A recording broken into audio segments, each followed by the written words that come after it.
नमस्कार दोस्तों, भोजपुरी तड़का नाइट में स्वागत है। दोस्तों आप लोगों का अगर दोस्तों आप हमारे चैनल पर नए हैं तो हमारे चैनल को दोस्तों सब्सक्राइब कर लीजिए, क्योंकि दोस्तों हमारे चैनल पर भोजपुरी की हर ताज़ा खबर आती रहती है। दोस्तों जी हाँ दोस्तों, फाइनली दोस्तों ट्रेंडिंग स्टार खेसारी लाल यादव जी का दोस्तों बहुत ही तगड़ा भोजपुरी वीडियो सॉन्ग दोस्तों यूट्यूब पर आने वाला है। दोस्तों जिस गाने का दोस्तों नाम होने वाला है जुग जुग जियत रहा सैया हो। दोस्तों जी हाँ दोस्तों, जुग जुग जियत रहा सैया दोस्तों बहुत ही जबरदस्त और हाई क्वालिटी का दोस्तों गाना बनाया गया है दोस्तों, और बताया जा रहा है दोस्तों ये गाना आप लोगों को काफी अच्छा लगने वाला है दोस्तों।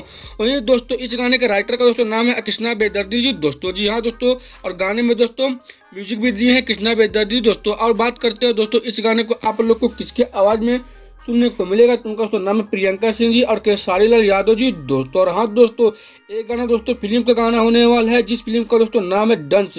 जी हाँ दोस्तों, जुग जुग जिगत राज सैया हो दोस्तों गाना डंच मूवी का गाना होने वाला है दोस्तों। अब बात कर लेते हैं दोस्तों भोजपुरी वीडियो सॉन्ग जुग जुग जिगत राज सैया गाने के फुल वीडियो को यूट्यूब पर कब तक रिलीज किया जाएगा, चलिए दोस्तों आप लोग को बता देते हैं दोस्तों। जी हाँ दोस्तों, इस गाने के फुल वीडियो को दोस्तों यूट्यूब पर रिलीज किया जाने वाला है 23 मार्च सन 2025 दिन रविवार को दोस्तों सुबह में 7 बजे ग्लोबल म्यूजिक जंक्शन के यूट्यूब चैनल पर दोस्तों। जी हाँ दोस्तों, ग्लोबल म्यूजिक जंक्शन के यूट्यूब चैनल पर दोस्तों इस गाने के फुल वीडियो को दोस्तों सुबह में 7 बजे रिलीज कर दिया जाएगा दोस्तों। तो दोस्तों ये थी खेसारी लाल यादव जी से दोस्तों जुड़ी थोड़ा सा अपडेट। अगर दोस्तों आप लोग को मेरे वीडियो अच्छी लगी तो मेरे वीडियो को लाइक कीजिए, सब्सक्राइब कीजिए। तो मिलते हैं दोस्तों अगले खबर में, तब तक के लिए नमस्कार दोस्तों।